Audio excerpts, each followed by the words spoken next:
Este é o podcast Porta Estreita, episódio número 2, gravado em 25 de junho de 2026. Por toda a eternidade.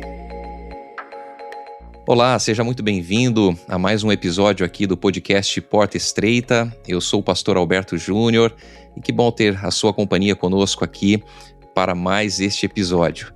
Temos hoje conosco aqui o pastor Marcos Frutuoso. Olá, pastor, tudo jóia? Olá, pastor Alberto, tudo bem? Que bom, amigo, termos você aqui com a gente neste podcast para compartilhar um pouquinho aí conhecimento da lição da Escola Sabatina, o que estudamos na lição, né? Pastor, me diz uma coisa, onde você está trabalhando hoje, atualmente? Eu sou pastor em Manaus, no distrito de Núcleo 15. O distrito de Núcleo 15 ele faz parte da Missão Leste Amazonas. Aqui em Manaus nós temos 2 associações e uma missão. E eu faço parte então dessa missão. Poxa, que legal, terra boa, terra do Amazonas, né? Cidade de Manaus. Bom, estamos chegando no final, né? No final da lição do segundo trimestre. E olha, eu confesso para você, amigo, que essa lição ela me chamou bastante atenção, viu? No começo da lição eu achei que ia ser uma lição bem superficial, uma lição assim, bem, vamos dizer assim, sem muita coisa a acrescentar, mas eu me surpreendi bastante com a lição desse trimestre, viu? O que você achou aí da lição? Eu achei a mesma coisa. No começo achei que não ia dar em nada. Mas no dia em que a lição me confrontou sobre orar ajoelhado, sobre orar em voz alta, esse dia realmente me chocou muito, assim, eu percebi que eu tinha muito ainda a crescer na minha comunhão pessoal. A gente vai se acostumando a fazer as coisas e a gente não percebe o quanto a gente ainda tem que melhorar. E essa lição, assim, em termos espirituais, pessoais, para mim foi muito, muito boa. É verdade, comigo também mexeu bastante, viu? Os detalhes, né? De coisas que a gente que já está há anos na igreja, a gente acha que é comum, que é normal, ou que vão se tornando normais ao longo do tempo, né? E ela mostrou realmente que tem muita coisa que a gente precisa melhorar, precisa mudar, principalmente na questão da comunhão pessoal com Deus, né? E a lição dessa semana, a lição de número 13, né? Por toda a eternidade, também foi uma lição extraordinária, né?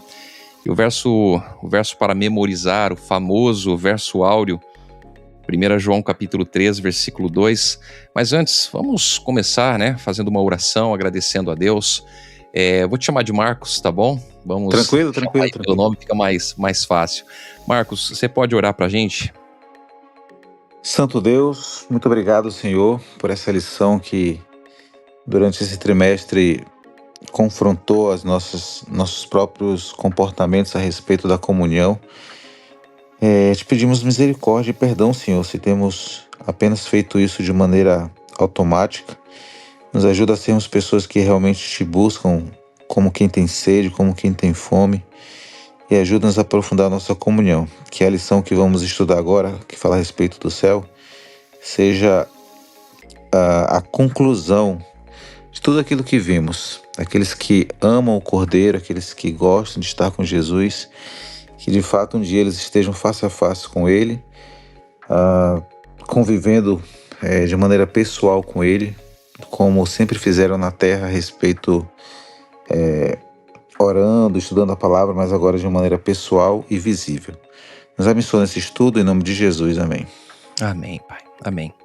Então o verso está em 1 João capítulo 3, no versículo 2, diz assim: Amados, agora somos filhos de Deus, mas ainda não se manifestou o que haveremos de ser. Sabemos que quando Ele se manifestar, seremos semelhantes a Ele, porque haveremos de vê-lo. Que texto extraordinário, né? Que texto maravilhoso, porque aqui fala exatamente a respeito do nosso futuro.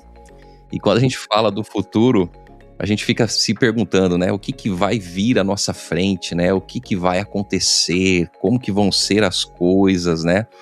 E a volta de Jesus é o que nos aguarda, é o que nos espera, né?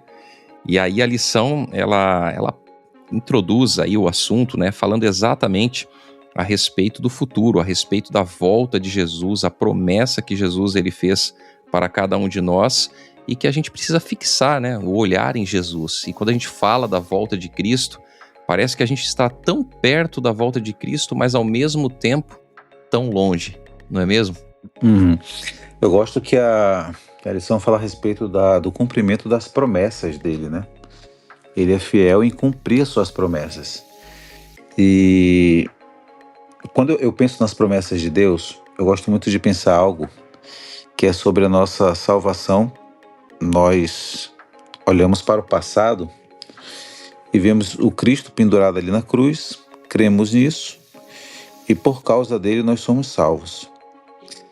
Mas as pessoas que viveram antes de Jesus, eles não tiveram Jesus para salvá-lo. E como eles foram salvos se eles não tinham Jesus ainda? Eles E tinham aí, uma apenas a promessa. promessa, né? Só que a promessa dele é tão fiel que já valia como um fato cumprido. Em Apocalipse 13:8 fala o cordeiro que foi morto desde a fundação do mundo. Ou seja, o fato dele ter prometido que o filho dele morreria já servia como se o filho dele tivesse sido morto. Então, se ele prometeu que ele vai voltar e que um dia nós estaremos com ele, nós já devemos viver como se estivéssemos no céu, porque a promessa dele vai se cumprir. E aí essa lição ela é muito interessante, porque aí ela traz sentido para tudo que a gente estudou nas últimas 12 semanas. Eu leio a Bíblia não para obter informações, mas para conversar com meu Deus. E um dia eu vou conversar com meu Deus pessoalmente. Eu oro para manter comunhão com meu Deus, mas um dia eu vou estar conversando com Ele face a face.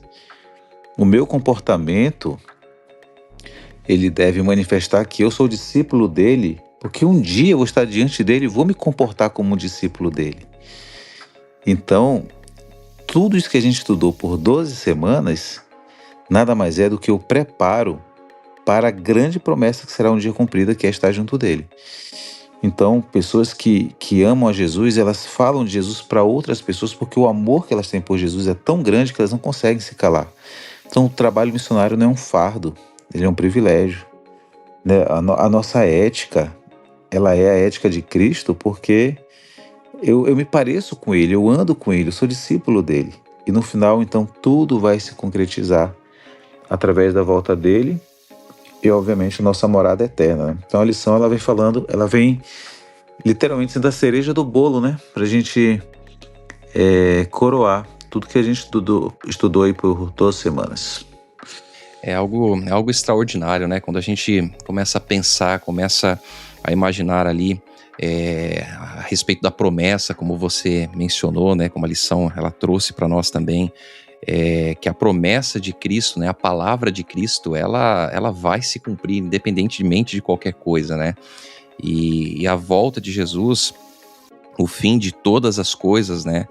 Está próximo e a gente precisa ter uma postura diferente, muitas vezes, da postura que a gente está habituado, né? Porque às vezes a correria do dia a dia, as atividades, os sonhos, os planos para o futuro, a gente acaba muitas vezes pensando que a nossa vida ela acaba se restringindo apenas às coisas aqui da terra, né? Quando na verdade a gente deveria pensar mais nas promessas de Cristo, pensar naquilo que Ele está preparando para cada um de nós. E eu acho que o mais interessante de tudo, Marcos, é justamente quando a gente puder estar face a face com Cristo, né? Para poder conversar com Ele ali, tirar as dúvidas, né? Quantas e quantas perguntas a gente vai poder fazer para Jesus, não é mesmo? A gente vai poder se perguntar sobre tudo, né? Com certeza. Olha, a lição ela fala uma coisa que me chamou muita atenção, sabe? Quando ela fala sobre a questão do nosso futuro, né? O nosso grande futuro, ainda a longo prazo, e sobre o nosso futuro do fim do dia. Então a lição chama atenção para uma coisa, que por mais que nós sonhemos, nós tenhamos planos, a gente tem que estar pronto para perder a vida no fim do dia, se for preciso.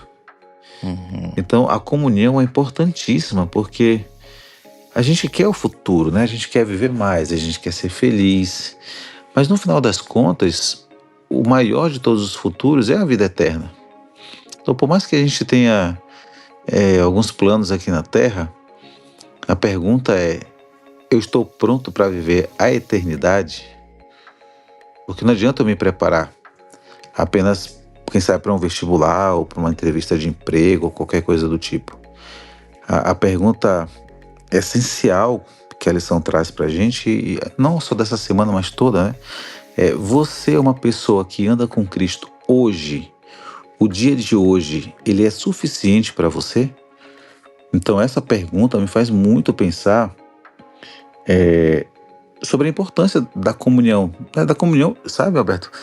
Como pastor de igreja, eu tenho sentido isso, não sei se tu sente a mesma coisa, mas a gente tem que estar falando o óbvio para a igreja, né?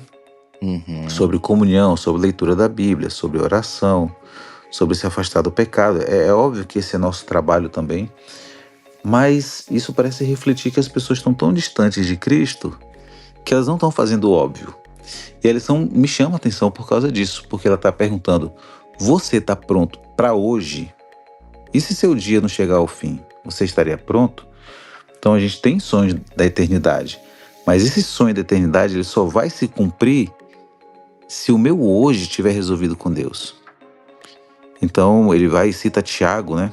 Escutem agora, vocês dizem: hoje ou amanhã iremos para a cidade tal, e lá passaremos o ano, e faremos negócio, e teremos lucros. Vocês não sabem o que acontecerá amanhã? O que é a vida de vocês?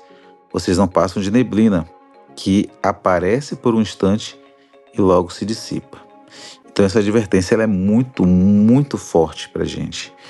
A gente não pode levar a vida como uma brincadeira. E quando a gente levar a vida de fato, como a lição nos ensinou durante 12 semanas aí, eu penso que vai ser uma vida cristã, vai ser uma vida de felicidade, sabe? De estar pronto para qualquer coisa. E aí as promessas vão fazer sentido, né? Eu ir para a igreja vai fazer sentido, eu cantar vai fazer sentido. Então a lição fala sobre viver o hoje, mas eu viver o hoje, obviamente pensando na eternidade, mas viver o hoje eu estou pronto para me encontrar com Ele. Então esse é o ponto que a lição faz o contraste, né? Entre o hoje e o nosso grande futuro. E é interessante, né, que essa questão do hoje, muitas vezes a gente pensa assim, o hoje vai ficar pro amanhã, né? Porque a gente pensa assim, o tempo de preparo vai ser amanhã, o tempo de preparo talvez não chegou ainda, né? Vamos esperar se intensificar mais os sinais para a gente se preparar. Mas realmente, o óbvio, às vezes, tem que ser enfatizado mais, né? A questão da comunhão, relacionamento pessoal com Deus. Porque quando você tem um relacionamento pessoal com Deus, isso faz toda a diferença. Porque você começa a pensar nas coisas de Deus, você começa a pensar em Cristo, começa a pensar naquilo que Jesus fez, naquilo que Jesus faz por nós, né?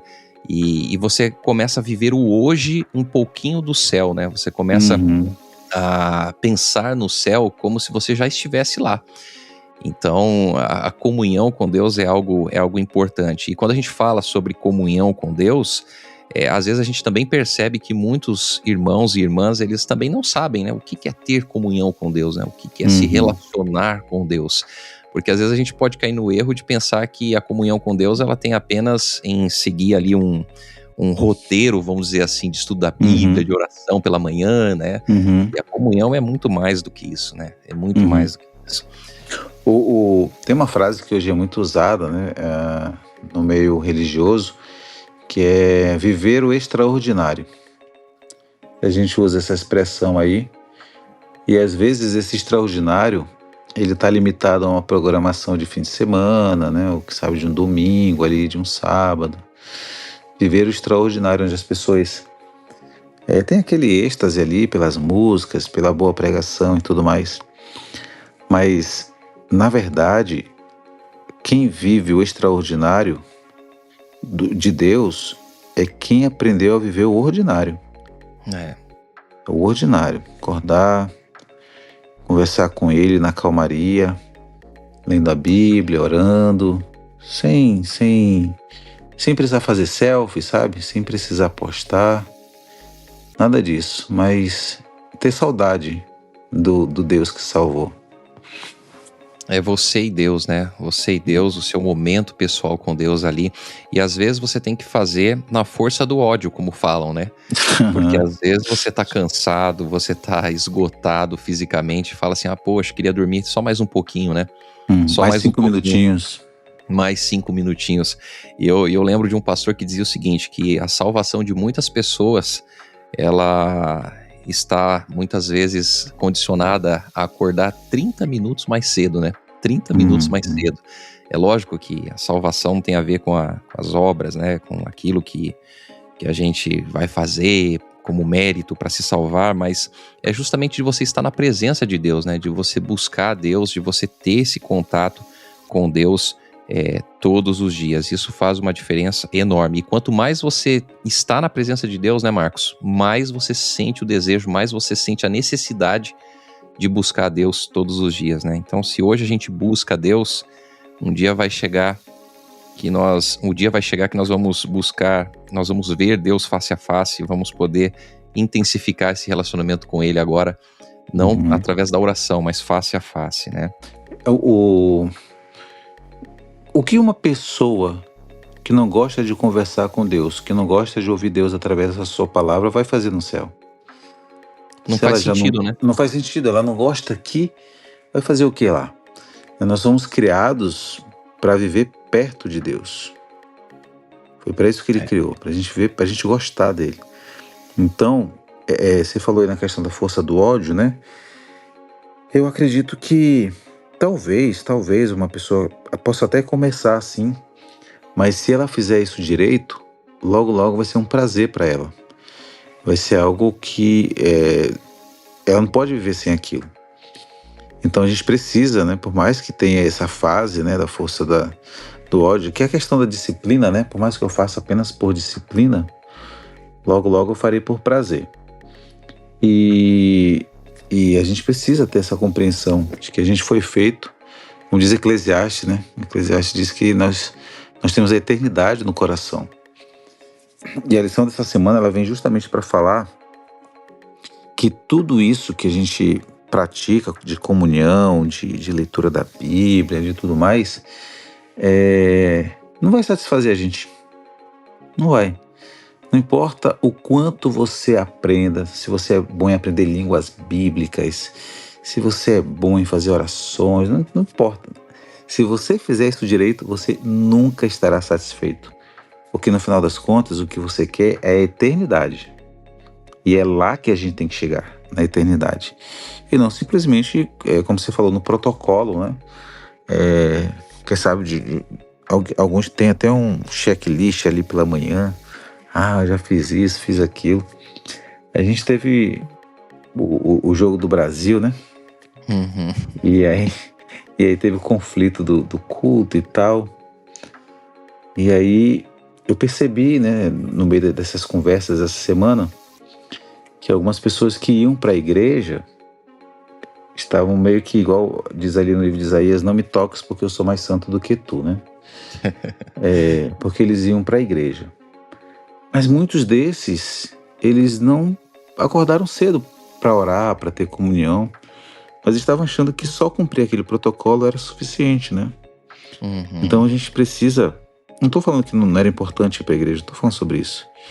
Eu estou falando que o mais importante é eu ter a minha comunhão com Ele, o meu prazer de estar com Ele ali pela manhã, de buscar.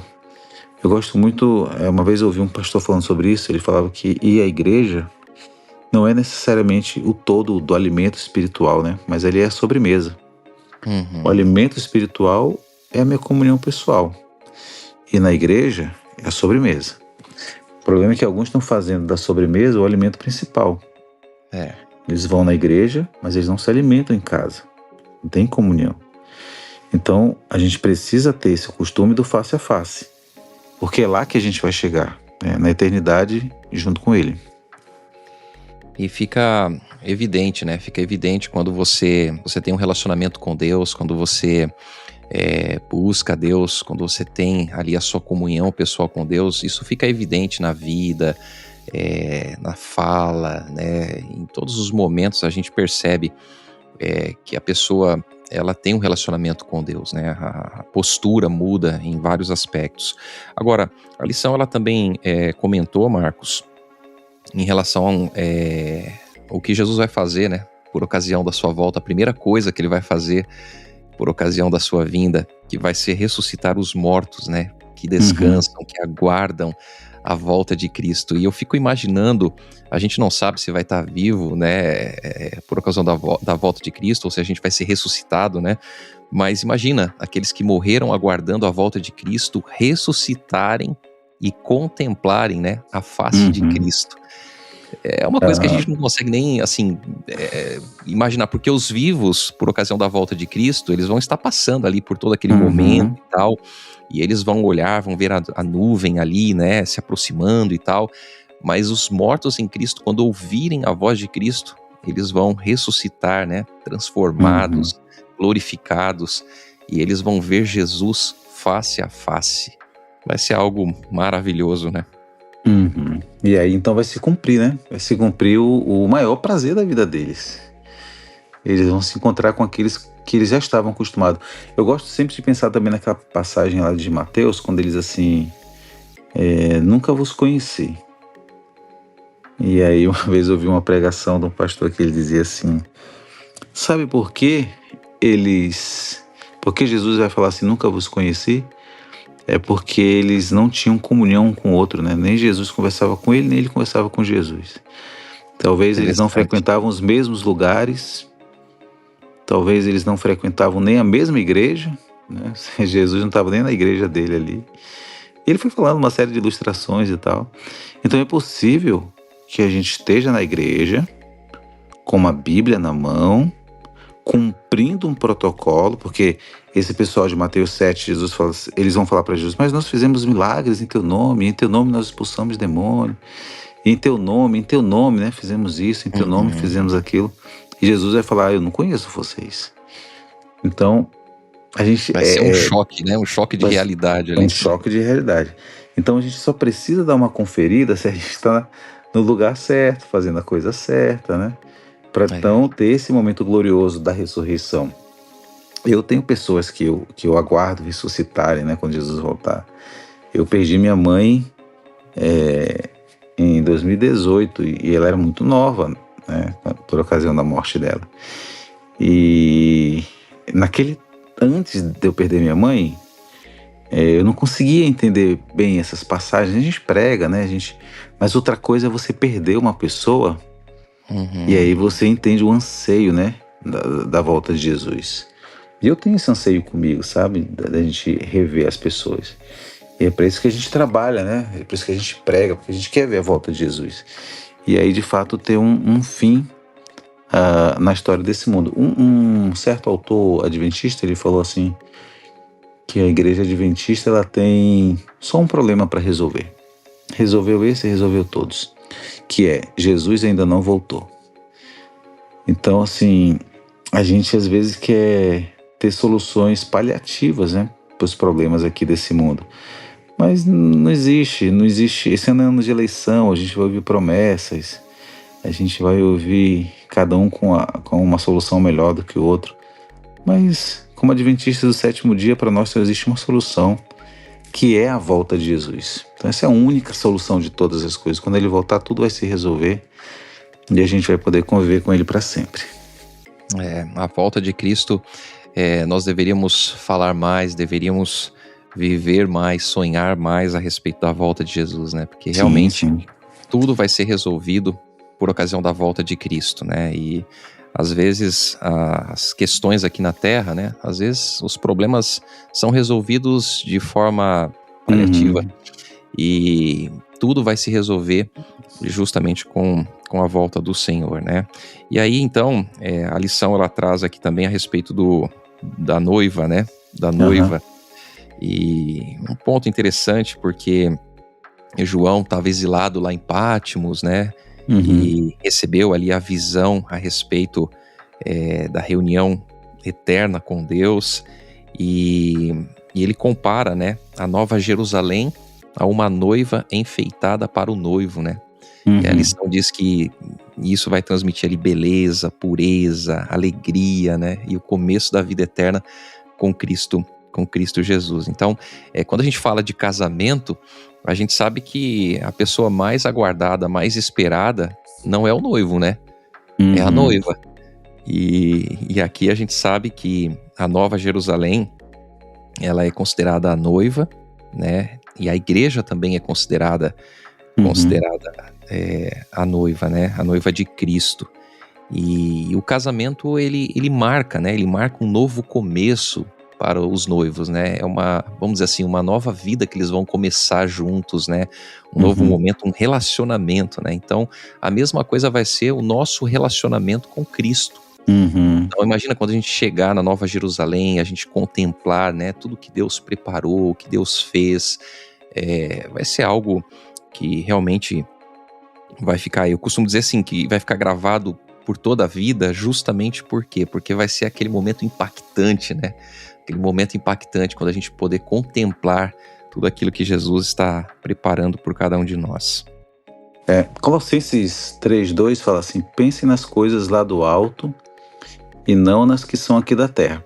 Eu tive a oportunidade de ser pastor no Novo Remanso. Novo Remanso é no interior do Amazonas, no Baixo Amazonas. E lá eu conheci um irmão que conheceu... Ele já era bem idoso. Ele conheceu o pastor Léo Halivel.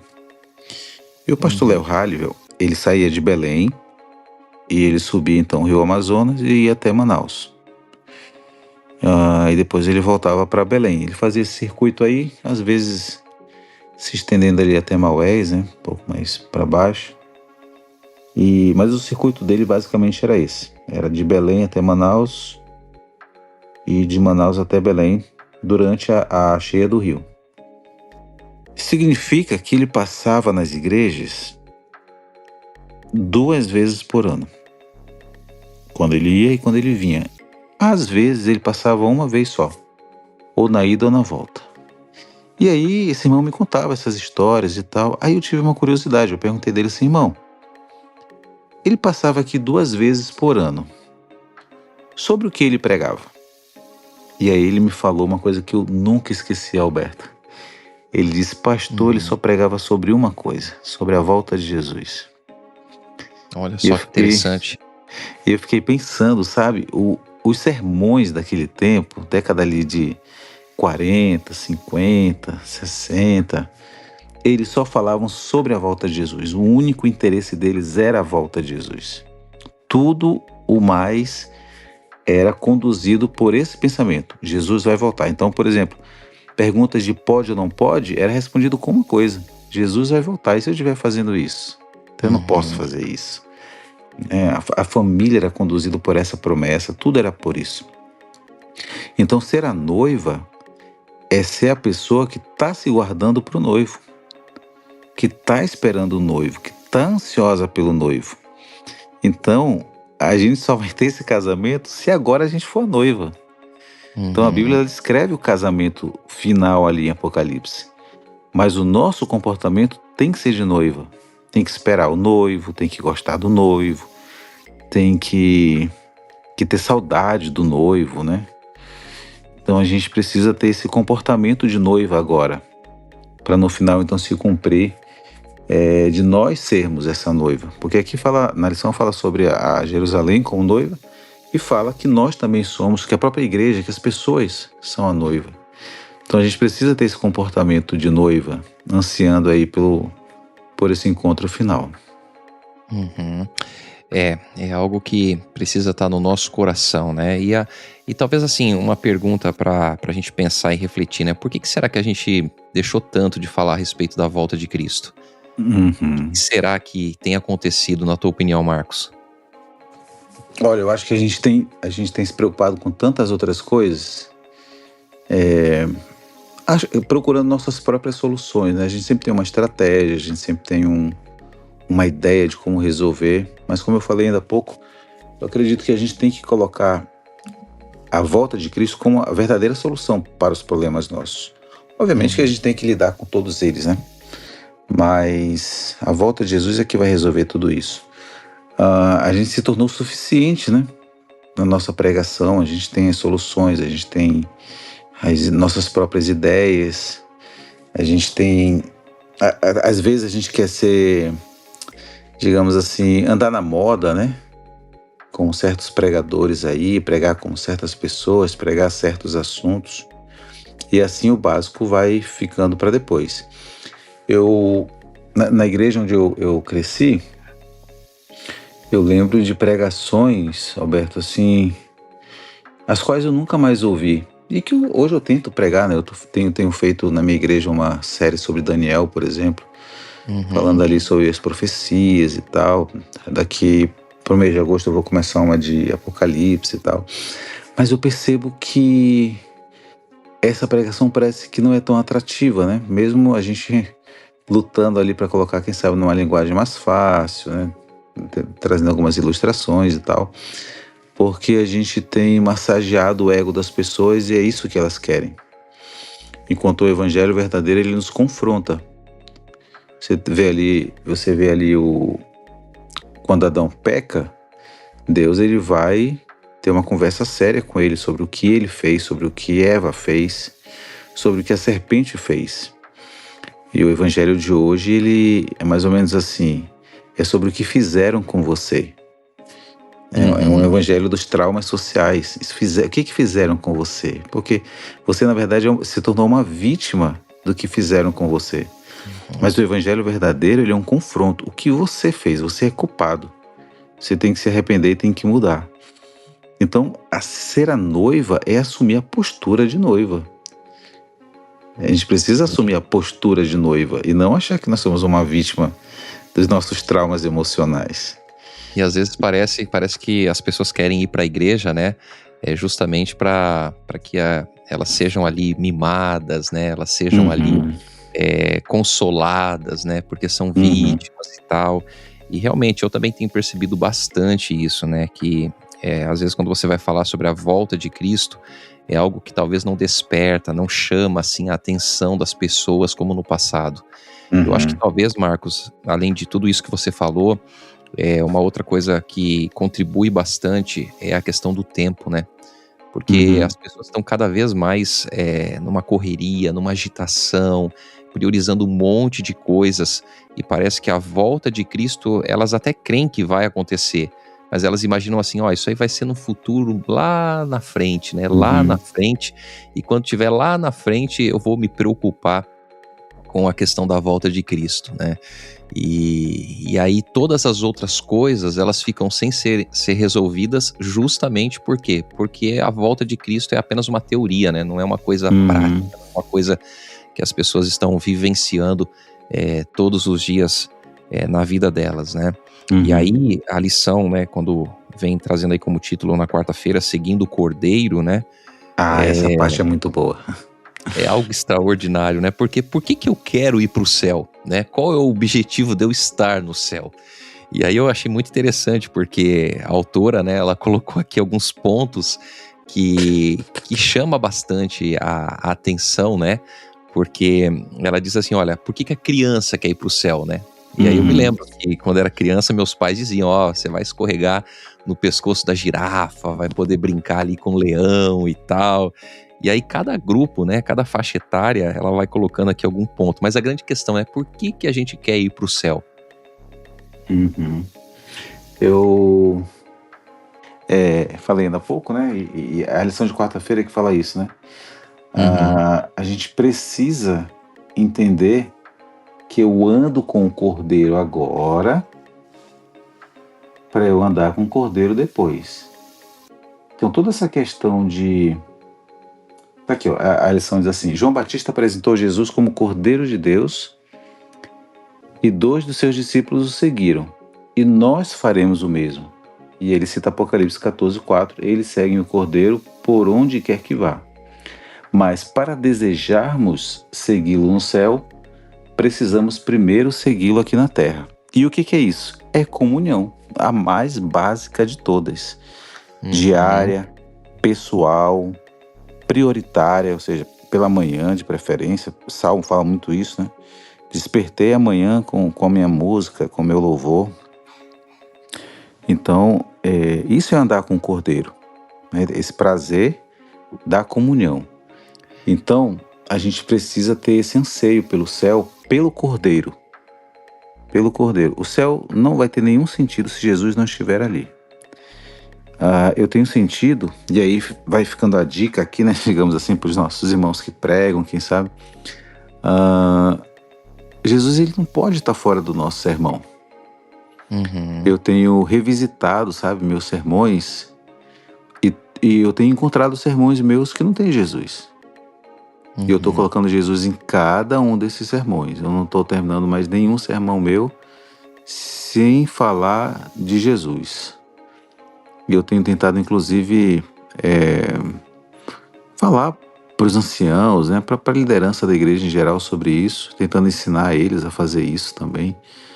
A gente não pode ter um sermão sem Jesus, a gente não pode ter uma vida sem Jesus. Eu amo ser adventista do sétimo dia, eu amo a doutrina adventista do sétimo dia, mas eu não posso ser um adventista do sétimo dia sem ser um cristão.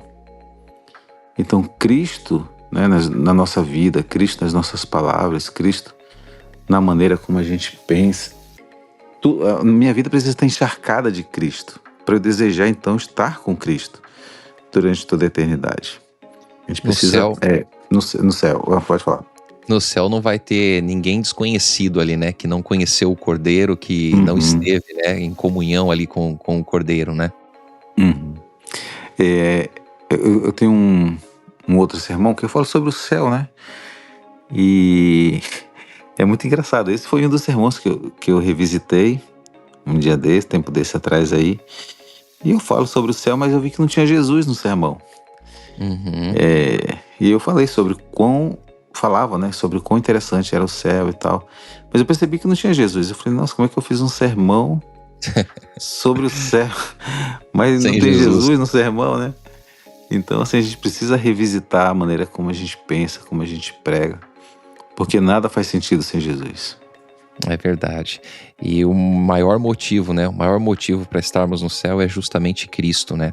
O motivo de estarmos na eternidade, além de que o pecado não vai mais existir, a morte, o sofrimento, a dor, tudo vai passar, né? Mas o maior motivo, o principal motivo é que nós estaremos com Cristo por toda a eternidade. A volta de Jesus, né? Vai ser um momento maravilhoso na vida de todo cristão, de todo aquele que aguarda, todo aquele que espera, né, se encontrar com Jesus.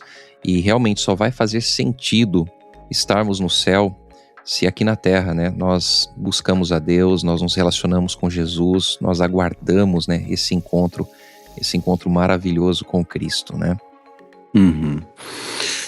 E aí a gente vai para a parte final, que é o convite do Venha. O Espírito Santo faz o convite para vir. Mateus 11, 28 a 30 é um convite para vir também. E aí então a promessa é que aquele que vem, de modo nenhum, será lançado fora.